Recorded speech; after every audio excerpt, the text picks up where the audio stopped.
Welcome this morning, and we'd like to talk today about CBRS, give you some updates on what's going on in the industry. I'm going to give you a little bit of background on Cambium Networks. I think probably most folks on the line are familiar with Cambium, but I'm going to go through some background, some of the solutions that we offer, and talk about that. And then Dave's going to talk about his experiences, and then we'll go into some kind of what's happening right now with CBRS, what's happening in the near future, and then I'll invite questions. I'm sure there's going to be a fair number of questions about, all kinds of things. So feel free to ask in the question box, and I will try to answer them as we go. If I don't get to it, I'll try to answer them at the end, and we'll have time. I am sure we'll have time at the end to answer some more questions. So with that, let's get going. So Cambium Networks, I'm sure most of the folks on the line are familiar, but to give you a little background, we did spin out of Motorola in October of 2011. We started actually way back when in the Motorola labs in about 2001-ish timeframe, and started selling commercially WISP equipment, the Canopy line, in about 2004, 2005 timeframe. So we've been around a long time, and we're really focused on point-to-point and point-to-multipoint at the beginning, but we've kind of broadened the portfolio since then. So we have quite a bit of anything wireless solutions now in the portfolio. Again, headquartered outside of Chicago, lots of employees now, pretty big organization these days. And we did go IPO last year. So we're a publicly traded company, excited to be that way, and we're doing pretty well right now in light of all the things that are going on. Everybody needs connectivity. And we service a huge number of applications, different applications, but focus today is on what can be used for CBRS. And that's actually quite a few different applications. We're not playing in all of them. There is a lot of hype in CBRS around the enterprise, the indoor enterprise carpeted space type of application for CBRS. We're not really playing in that area. Our focus is we're laser focused on fixed wireless and fixed wireless connectivity with using CBRS.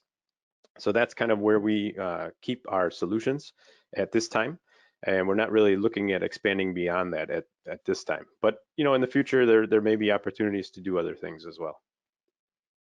And I mentioned we have kind of a wireless fabric. We like to call it that because there's different threads that service many different solutions. From the backhaul, you have a fiber optic node that comes into your network somewhere that gives you that connectivity to the backbone. You can do microwave backhaul for long distances, incredibly high capacities, fan out and do multi-point to different areas. We have Wi-Fi solutions that can connect campus environments, multi-dwelling units, apartment complexes, venues. And then we're introducing now this 60 gigahertz range of product. You'll hear tons about that in the coming weeks. We're on the cusp of announcing and getting that word out there. In conjunction with Facebook, all kinds of really exciting things in that front. But our focus again today is on the multi-point side and on the CBRS product line.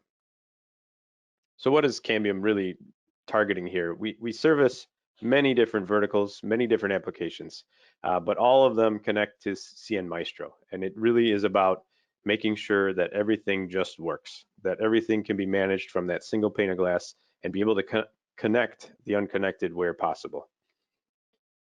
And it's about having the expertise. It goes way back to the Motorola days. We do have a broad portfolio that can service many wireless needs, but using that centralized cloud management. Our partner network is second to none. We have tons of partners in tons of places that can help decide which equipment is correct for you, get you the best price, hold stock of things so things are ready when you need it.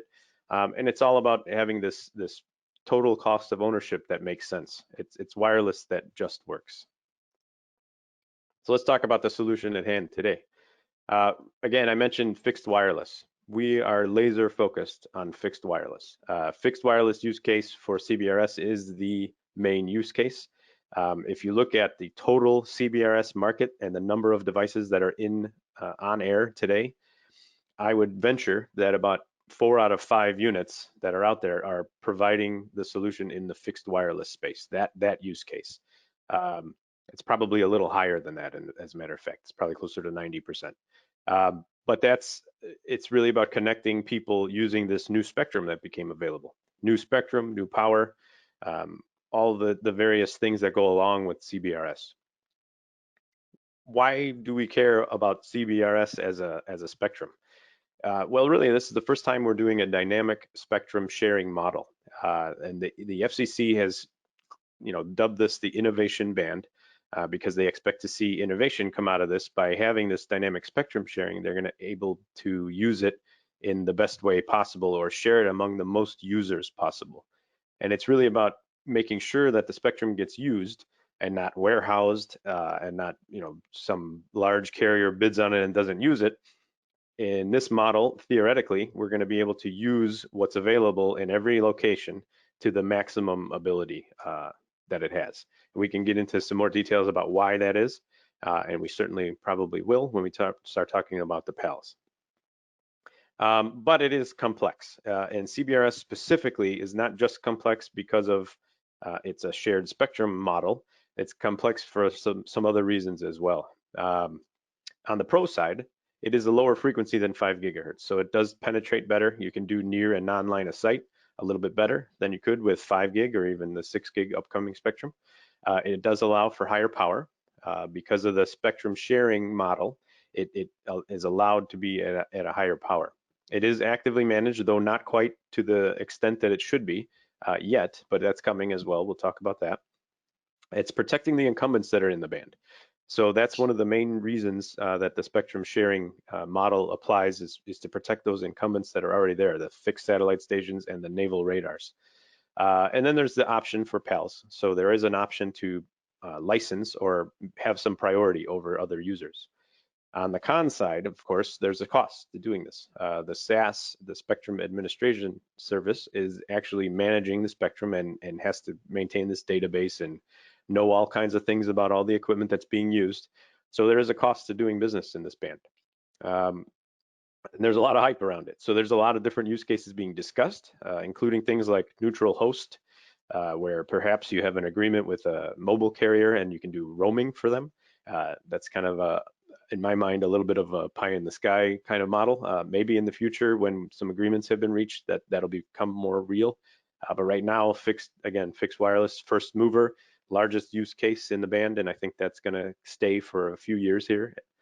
The equipment's a little more expensive. Yes, traditionally Cambium is not the lowest cost item on the shelf when you're talking about this kind of equipment. And 3 gig is a little more expensive than the traditional 5 gig, and that's mainly because the componentry is kind of specialized. A lot of the components are special filters, special power amplifiers that are in this specific band and not really widely available like they are in the global markets of the unlicensed bands. So LTE supports this in a good way, and that's a great thing, but there is, and it is predominant. So that against our equipment, which is non-standard, it's a software-defined radio. So it is done in a proprietary manner. But the standards-based LTE is available in this band as well, and that's what you hear about when you hear about CBRS. People equate CBRS and LTE, though it doesn't have to be the case, and certainly in the case of Cambium equipment, it is not LTE. And again, complexity makes it a little bit harder to use. But when success is demonstrated, and I think we're seeing the beginnings of that success now, it is expected that other regions, other bands, other spectrum will implement this sort of spectrum sharing model. This slide, I think everyone has seen before. I won't spend a lot of time on it, but it does kind of summarize the band and what it is and what it's giving you. So if you notice on the left side, there was 50 megahertz of spectrum available in the 3.65 band. That has now become 150 megahertz. So they've added another 100, but it's a tiered use system, meaning that people who come in as general authorized access users, the GAA, they can use all 150 until the PALs start being implemented, those priority licenses. Those they've sold up to 70 megahertz of the 150 in every county across the nation. Now, not all counties got sold, and we can talk a little bit more specifics if we want a little bit later. But yes, most of the counties sold 70 megahertz and will start those operators that bought that will probably want to use it. And so we'll start seeing that being used as priority. And then of course there's incumbents that need to be protected, mostly along the coastal areas. There are several fixed satellite stations around the country that also are required to be protected. And the band is known as band 48 for LTE. A little bit more detail, those PALs are in the blue section there, and it's 7 of the lower 100, meaning 7 10 megahertz channels of the lower 100 or up to 70 megahertz of spectrum. The auction just finished about 2 weeks ago. The FCC published the list of winners and where they're at, so you can do all kinds of research and see if you have a given county that you operate in. You can go to the FCC website and check that out and see who's got that spectrum in your area. If you need help deciphering who it is, if you don't recognize the name, or it's a consortium that maybe you want to get some more details around, there probably is some information around that on the web or out there. If you still get stuck, you can always contact me and I can help you decipher who it is if you need help with that as well. We do see that many of our customers do indeed have won licenses, which is great news for them.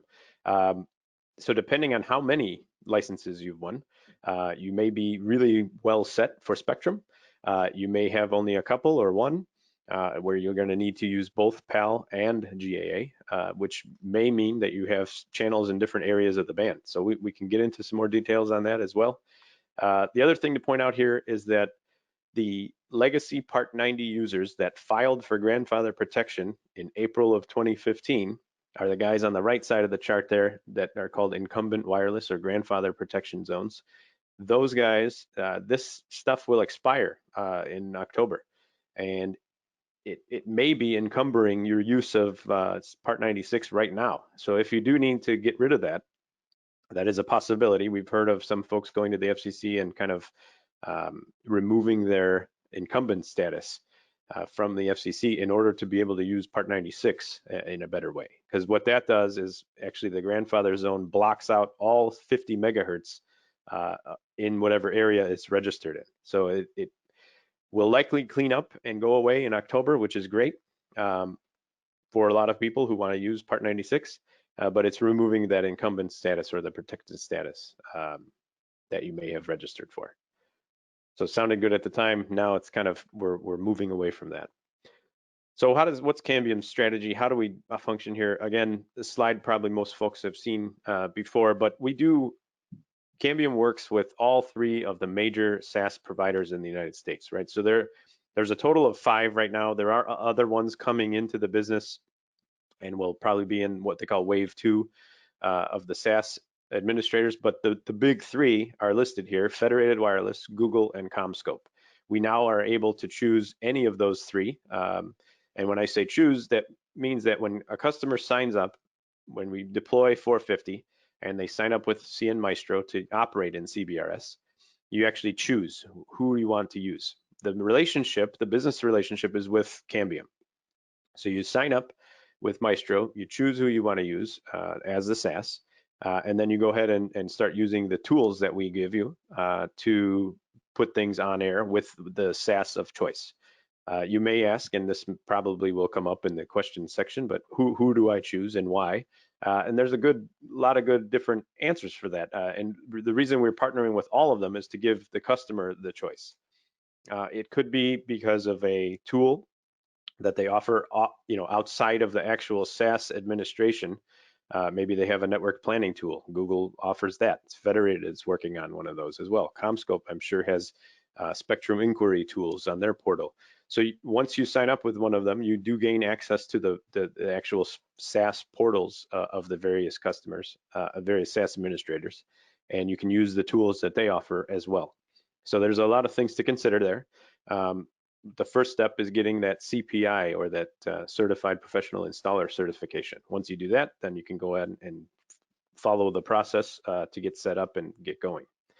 Again, we talked about the extension to October of the Part 90 operation, and I'll go into some more detail about that at the end, and we can talk through some questions. I'm sure there's going to be some questions about that. But what Cambium offers here is a graceful, easy way to take your Part 90 installation, which we know there's a lot of them still out there operating in Part 90, you can take that network and migrate to Part 96 in a very easy, graceful manner with very little interruption in service. So you can do that in a very nice way with the tools that we provide. So let's spend a minute talking about Medusa. We have a product known as the 450 product line. That's our flagship point-to-multipoint product line. And within that product line is a product called the CN Medusa, or 450M. The 450M is our flagship innovative model of sector, and it's a 90-degree sector, and it provides again 90-degree coverage up to 238 subscribers.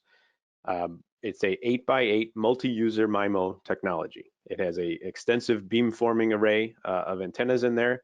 It can service up to 4 subscribers at the same time slot. So it's a TDD system, but now you're able to service up to 4 subscribers at once, depending on the spread and the need, of course. This will reach nearly the EIRP maximum of the band. It can support the entire band. You can, again, use the existing subscribers, whether they're the old 450 SMs, the original ones, or now the 450Bs, which we'll talk about in just a second. But we're having great success, great feedback on this product. We cannot keep these on the shelves, so if you have some on order and you're waiting for them, I apologize. We are working to ramp up factory stock and get things out there. A lot of demand for this product right now. Great stuff and great success using it, and we can talk in more details about this as questions arise as well. The subscriber that typically goes with it, or our main version of the subscriber, is the 450B, and this is kind of the flagship subscriber now, and we're excited to have this as well. This again is higher power and higher gain. So we can reach just about the EIRP maximum of anything that's allowed in the band with this product. So, and it has a new FPGA, so you're not limited by any kind of packet processing power. This is a great thing. This came out of the gate certified for both Part 90 and Part 96 when it was released in March. And again, if you got these on order, apologies, we're working to ramp up ramp up production to meet demand. Again, it has the same power as the original 450 SM, so it makes swap outs kind of easy. If you have the old ones, you want to go to this one to get that extra power, get that extra higher modulation or extra packet processing power. Easy to do. Alignment, it's got an audio jack instead of a secondary aux port, so it's pretty easy to align if you want to use just a standard headset to do that alignment. Again, nice compact. It is an 18-inch dish, so it may not work for every deployment scenario, and we can talk about that in the questions section as well if you'd like. So at this point, I would like to turn it over to Dave, who's been waiting patiently online here and remaining very quiet. But Dave Milholen, CTO of Wireless, etc. I'd like, if you don't mind, to give your kind of experience. You just let me know when you want me to advance the slides and I will. But Dave, take it away. So yeah, Wireless, etc. has been around since 2004. I came on board early on, right into 2003, 2004, and helped what was Mid-South Communications get started. And so we gave it a name, Wireless, etc. And so we're basically a two-way company, and of course a WISP, and the WISP has blown the doors past the two-way operation for sure. And we are continuing to grow and expand, and Cambium has definitely gave us the tools to do so, and that's what we have stuck with, just full bore all the way through with all of their products. We use every one of them if possible. Yeah, go ahead and advance that slide for me there, Matt. Mm-hmm. So one of the biggest issues here where I'm in Hot Springs, Arkansas, and we've got, in this county alone, we've got about 110,000 in the population, and it's a very, hidden gem when it comes to, tourism. We've got 3 lakes here that covers this area, and a lot of entertainment operations going on. We got historic areas and things like that, Old Springs, and a lot of national park, So a lot of people come from all over to come down here, and we've got a lot of people living here, you know, either in retirement or what have you. So there's a lot of that going on. So our biggest solutions were, you know, being able to meet this demand of video, voice, gaming, you know, everybody going to school and things like that. And the Medusa has definitely given us that power.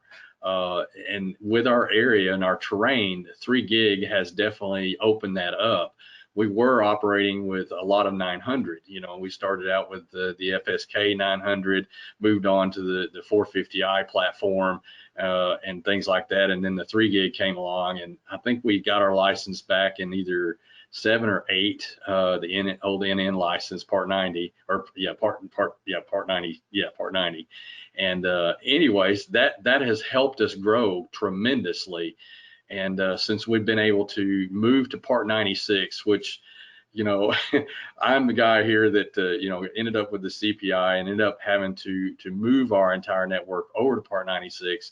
And there were a lot of challenges on the front end, but, you know, today, right now, there are a lot of tools and things that Cambium has made it so easy to move over. Seeing Maestro has definitely brought that to the forefront. And a lot of help from Cambium helping us get that moved over. So yeah, it's been really, really good. And with the higher power levels, we've been able to reach further, get further, kind of reduce our footprint a little bit with our APs. You know, 450Is, we could put a lot of them out there with the smaller sectors, higher gains. That's what we gained out of it. But with the Medusa, much more higher gain and a wider sector. You know, 90-degree sector is absolutely great for reducing that footprint, getting those, you know, 3 or 4 450Is off of one tower and putting one in its place. So let me interrupt you for just a second. I want to make sure the audience heard you. So Dave is a CPI. So if you have any questions about that, Dave probably can answer them because he's been through it.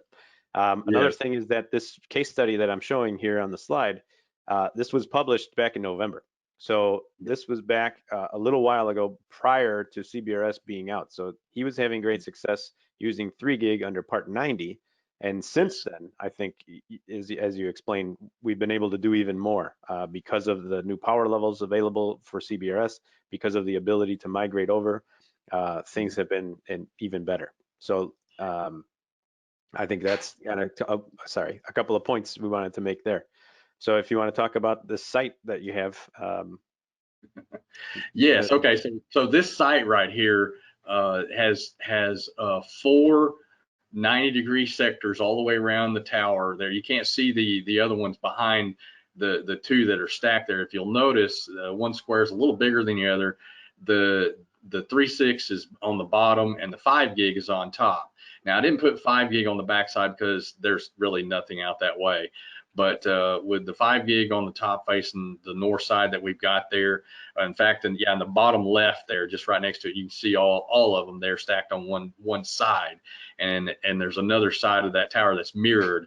So we got a total of 6 up there, and the biggest challenges with all of that is power. These things are definitely hungry for some power. So, you know, the box down there, this little silver box that's in the center of that tower. Sorry, let me go back. It's got a little GPS antenna, the CN Pulse that's next to it. We have a single power run that goes all the way up to that box with a single fiber. And the biggest challenges we ran into is just making sure we gauged our wire correctly for distributing that power. Because it definitely needed that power. So we've got a pretty heavy power supply downstairs that runs all that on a UPS and all this, and this is a great site. This is an R56 site, just by the way. And so and this was the kind of the preliminary link planner stage that we did with this site, trying to move all these customers, because there was a site already there that had some 450i customers on it. So we had a lot of customers already on there, And so this customer base has more than grown. It's grown to over 300 customers. I think originally we had maybe 120, 130 on the old site, and so by putting these Medusas up there, it's more than doubled the customer base and the coverage out that way. A little bit deeper penetration that we've been able to get. We reach out over 8 miles there to get a few people. So yeah, that was a really good challenge for Link Planner, for us to be able to look at this and see what it would look like. And the neat thing about Link Planner is that you can run a little bit of a simulation with it to show that, okay, well, when we have this Medusa facing out here versus a 450i, how much throughput are we going to get per customer? And you can look at that. You can drill down to each subscriber there and look at their actual throughput that this thing will actually throw back at us. Now, you did Link Planner, but did you take advantage of CN Heat at all, or have you tried that yet?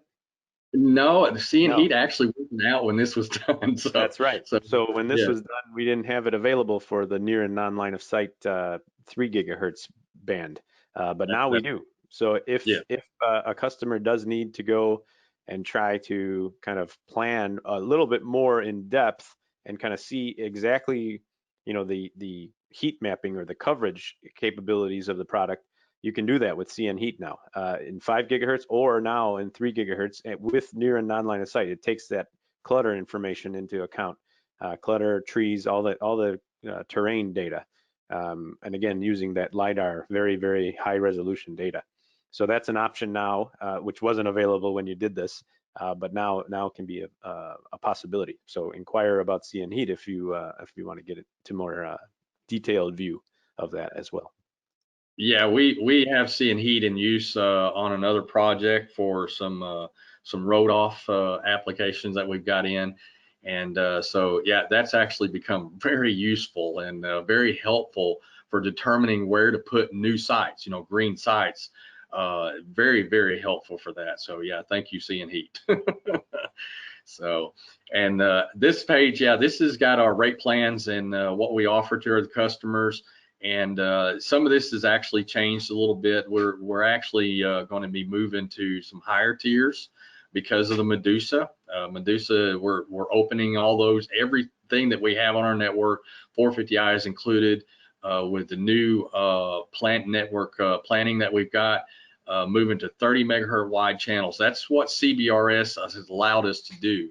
We've moved away from, we started out with 15 megahertz wide channels. AP's overloaded, getting congested, and so we thought, well, hopefully there's some light at the end of the tunnel with Medusa. And sure enough, there was. And moving to 30 megahertz wides lets these things just totally breathe and open up to bringing in that customer base and running these higher tiers without overloading these APs. Great. Well, thanks, Dave. I appreciate your time and your knowledge, and I'm sure we'll have some questions for you to answer in a little bit, so please hang on. But I would like to talk a little bit about timelines. What's going on in the band now? What's happening in the near future? So let's do that. In terms of commercial operations, we've been doing it for a few months now. We started it in April commercially, and now there are tens of thousands of subscribers in hundreds of networks across the country. And they're doing this today, and they're having good success. Yes, there were a couple of hiccups along the way. We've addressed those. We believe we've made the network more resilient. Again, though, this is a cloud-based service, if you will. Things need to talk to the databases that exist in the cloud. If that connection is interrupted, then things go down. That is a statement of fact. We are doing everything in our power as Cambium to make sure that that does not occur. But there are things beyond what we can control that do affect service once in a while. So we have seen that already at least twice. So again, doing everything we can, and we can talk more detail around those if you have questions about that, but certainly we are doing everything we can to make this network as resilient as possible with everything under our control to do that. The waiver, let's talk a little bit about what's going on with Part 90 to Part 96 and the transition there. So the original date was April 17th, 2020. Because of COVID, because of all the things that have happened, they've moved that, the FCC has pushed that to October 17th, but that is the deadline. It is not expected that the FCC will move that further, even though COVID is still around and still impacting things. It's not expected that the FCC will make any allowance in a blanket way to allow for further pushing of that deadline, which means Part 90 operation for most people is supposed to stop on October 17, 2020. It technically will stop when your license expires, but if you look at the red text on the screen there, no additional Part 90 sites will be approved, and that started a while ago. So if you're trying to put in your subscriber site in the ULS, you'll never get a response, or it won't be approved to deploy more units in Part 90. That has been the case for a long time. I know some folks put devices out there and do not register in the ULS. That is technically not legal to do. But so that's point number one. Point number two is that any license that has an expiration of October 17, 2020 or before, if it was in April, now it's October, any license that expires, you're not supposed to operate beyond that. But the other subtle point is that anyone with a license that was issued or renewed after January 8th, 2013 expires on October 17, 2020, regardless of what the license expiration says in the database. If it was issued or renewed after January 8, 2013, you're supposed to stop operations on October 17, 2020 under Part 90. So that is the majority of the licenses. We often hear people say 85% of all licenses will expire. That's the case. So there will be a handful, maybe a couple hundred licenses that do exist beyond 2020, beyond October 17, 2020, but not a lot of them. And actually, I mean, when you look at the operation in the band, the SAS does not know anything about Part 90 devices or Part 90 operation. What this means is that if a device is operating under Part 90, whether it's legal or not, the Part 96 guys don't know anything about it and cannot account for it.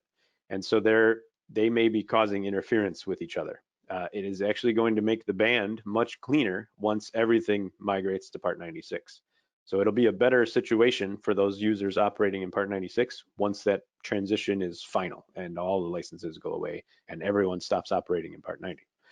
And that said, if you are operating in Part 90 and you are causing interference to a Part 96, regardless of whether your license is valid or not, you must not do that. That is against the rules of Part 90. So that is another fact, and that's something that could be enforced. Whether it will actually be enforced by any authority, I don't know, and I can't say, but that is something that could be enforced, meaning you must not cause interference by the rules.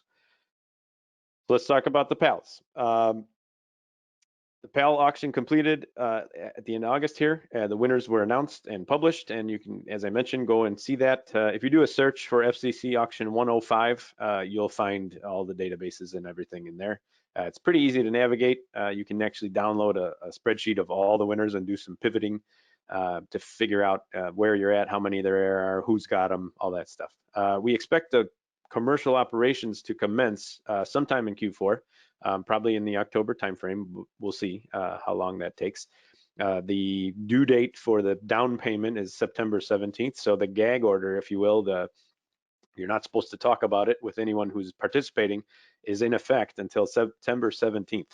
After that date, then people can start talking about it. And then so we'll hear a lot more from a lot more people after September 17th, which is only a week away. So we'll see what happens. And I'm sure people are ready to talk about how they're going to be using their PALs very soon. And we noticed, on the list, I've done a lot of analysis. I've done a lot of looking at the list of who won where and how much it went for and all that stuff. And a lot of WISPs are on that list. It's very encouraging. So a lot of our customers are going to be able to take advantage of these PALs, and in a good way. So again, if you won 4 of them, that's 40 megahertz of spectrum that you have priority to use. You can do with Cambium 450, you can do N equals 2 and reuse 2 20 megahertz channels throughout that county. That's a really good amount of spectrum, really good capacity, especially when you're using 450 Medusa. It's a really great thing. And then the last note there is that under the rules for the PALs, you are allowed to sublease, or there is what's called a secondary market. So if you were not able to participate in the auction for some reason, you just didn't want to pay the exorbitant amount of money in your county, there may be an opportunity still to sublease some of that spectrum from the license holder and use it. And if they're not using it, the other really nice thing about the way that they've structured this is that the PALs, yes, maybe they were auctioned off in your county, but if you're in a corner of the county that's a very rural area and the owner of the PAL isn't concerned about that or isn't deploying in that area, you're free to use that, and it will be GAA as long as it's not causing interference with the PAL holder. And there's calculations for that in the SAS and everything. So there's a lot of different opportunities. There's no way to so-called warehouse or hold the spectrum and prevent others from using it. So it's a really good way to go there. So that's pretty much all I had in terms of updates for the band. And at this point, I think I'll turn to the questions and I'll pull those up and we can see if we got some good questions that we can help answer. And feel free, start typing in there, all kinds of stuff. I will search through these questions here. I see a question here about higher tiers are becoming kind of the baseline, right? So 100 by 10, 100 by 20 even in some areas are requirements for RDOF. You gotta specify the tier of the area that you're in. Even gigabit becomes that. So I think the question is, how does the 450 platform handle something like that with the higher tiers? So Medusa, certainly Medusa handles it in the sector capacity because it's got kind of the multi-user MIMO and it can talk to more than one subscriber at once. I think the question is on the subscriber side, how do we do better? In a 20 megahertz channel, you can easily get the 100 by 20 in a 20 megahertz channel. That is definitely possible with a single radio. If you need to do more than that, you need to be in a wider channel bandwidth. Or in terms of LTE, LTE has a feature kind of built into the chipset called carrier aggregation, where you can take disparate pieces of channel, different pieces of spectrum, and combine them at the other end. We do not do that today with 450. We are working on that. We are working on supporting that. What that would mean is that would require a new subscriber module that is capable of that. So we are working on that. We expect to have something at the end of next year that might be capable of doing such a thing. Right now, we know Medusa can combine different channels via the software. It has separate radio lineups inside, but we will need a new subscriber to be able to combine those at that end. So we're looking at that. We're actively developing it, and all kinds of work is going on around that. So a question about, hey, there's been hurricanes, there's been all kinds of stuff going on, COVID is still affecting operations. What if we can't meet the deadlines that the FCC have given us? What happens? So again, I don't expect the FCC to grant a blanket further waiver beyond that October 17th date. However, you can still apply for a waiver individually with the FCC, given the circumstances. I know you have to be very specific about what it is that's affecting your ability to transition and when you think you might, and all kinds of details around that. And I always refer people to Steve Coran from WISPA. If you're a WISPA member, feel free to reach out. He's a lawyer that works with WISPA, and he can help with the waiver process. I know he's done this a million times, and he knows. Questions about C-band. So C-band, the CBRS band is that 355 to 37. Now there's spectrum both below and above this CBRS spectrum that's being discussed by the FCC. C-band specifically is above, and that's 37 to 42. They're talking right now, there's an auction 107 that's being prepped for that will commence in December, and that's 37 to 398 gigahertz. Now that spectrum is going to be auctioned in 20 megahertz blocks under PEAs, or partial economic areas, which are much, much larger than counties. I frankly don't see viability for many folks. You got to have some deep pockets to get chunks of that spectrum. And so I don't know that anyone on this call is going to have enough money to participate in that. That's my opinion. Again, not an official position from anyone. My opinion, I don't know that any of, I know I couldn't afford to bid on that, certainly. But it's going to be expensive. And I think you'll see some of the big players participating in that auction. Again, it's PEAs, which are big areas, and it's 20 megahertz of spectrum, not 10, the blocks that are being auctioned. So check it out. You can go to FCC Auction 107 and read all about that there. Let's see. Is there documentation on CN Maestro on-premise on how to integrate, or do you support cloud only? Good question. So CN Maestro is available in both on-premises or in the cloud, and you can use either version and still do CBRS. Now, the portion that deals with the CBRS communications, the SAS communications, is always in the cloud, but the on-premise version of CN Maestro can certainly interface with that. So you can do it either way. There's documentation online for both, and it's roughly the same process. It's just whether you're hosting your instance of CN Maestro in your premises or you're using the one in the cloud. So either way. Is it possible to use CNRanger to feed that CBRS data to, or CPI data back to the CBRS system? Not yet. Some of the data can be captured by CN Maestro, including some of it, but we have what we're using as a special tool is a spreadsheet tool where you you input all of the data for a given sector in this spreadsheet tool, and that makes things a little bit easier to kind of do that implementation and get that sector rolling. So CNRanger is not fully integrated. It doesn't do all of the CPI parameters, but it is useful for alignment and things once you get out there to the site. So the typical scenario would be kind of you use the spreadsheet tool, input everything you can, everything you know about the radios. It goes through its process. And then when you go out to the site physically to do the installation, you can use CNRanger to do the alignment and all that stuff as well. Let me keep going. So a question is, has any transition waiver for postponing the transition from Part 90 to Part 96, do I know of any that have been actually granted? And I don't know of anyone that has applied for a further delay yet. So no, I don't know. I have not heard of that. And then there's a couple of longer ones here.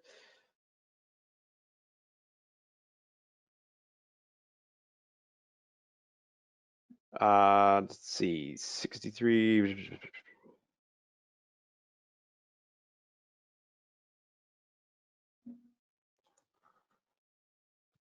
So there's a very specific question, and it's very long, so pardon my my pause there. There's a very specific question about how Medusa is operating in a specific area. And so the way Medusa works, to give a little bit of background, is that Medusa is a multi-user MIMO platform with a beamforming array inside. And that means that subscribers need to be spread apart in the azimuth in a specific way in order to take best advantage of that. So if your subscribers are maybe not quite spread in exactly the spatial frequency, we call it a spatial frequency, if it's not spread exactly right, you may not be able to optimize the multi-user capabilities. Now, if you're able to move things around, that's great, and that could help, and we can give some advice on how to do that. If you're not, because the subscriber is a subscriber and he's on the house and that's where it has to be, then that's the limitation of the radio itself and the physics of it. So it's possible if they can move to optimize that, and we can help give advice on how to do that. The CN Heat is actually really useful for that sort of thing as well. Question, did the FCC publish auction winners by county? Yes, they did.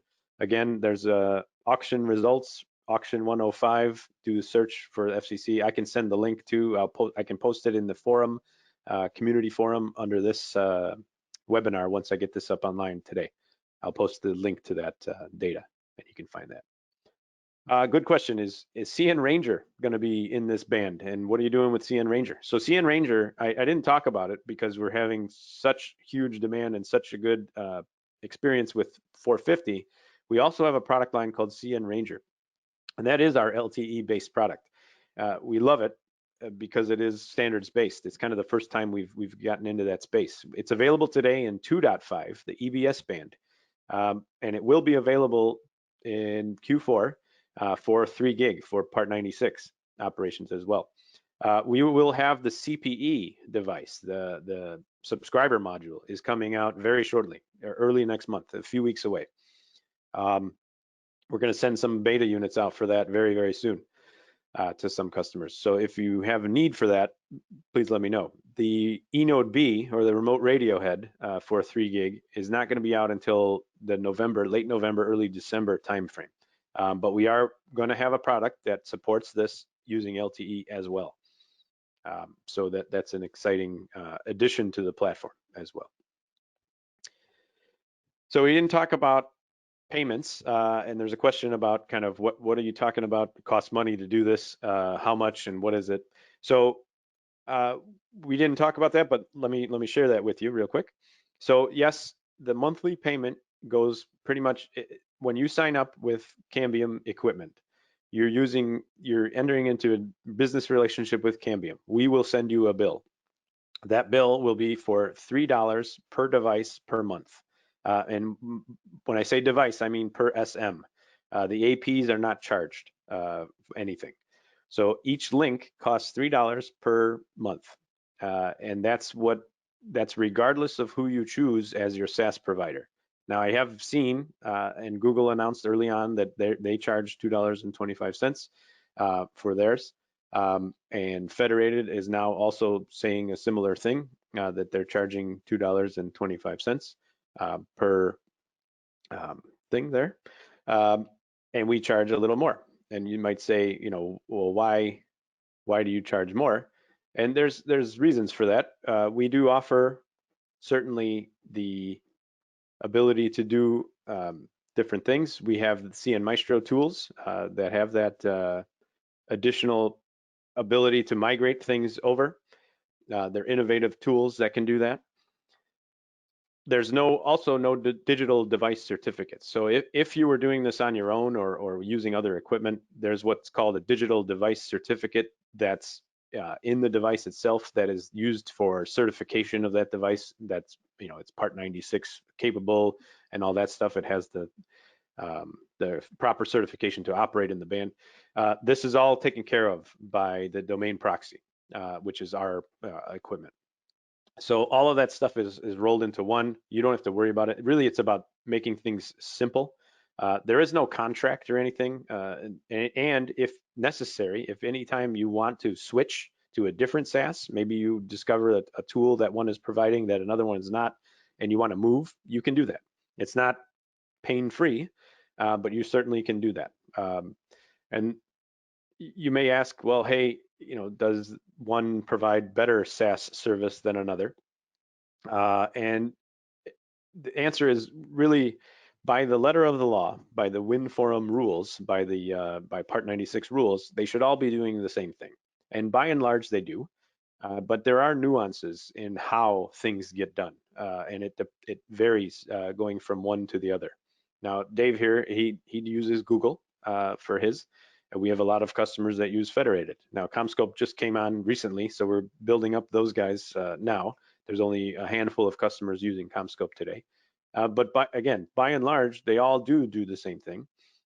But the way that it happens is a little bit different among different SaaS operators or SaaS administrators. So things could change over time. And they're implementing what they call coexistence management, which will kind of affect things as well. So another question about sync. CBRS, now we have the SaaS that's applying the frequency and saying you must use this frequency at this power. Yes, that's true. However, timing is still important. So GPS synchronization is still implemented on these networks and still necessary. So it is very highly recommended that you have GPS sync. even when you're using the SAS to do the frequency planning or the frequency management.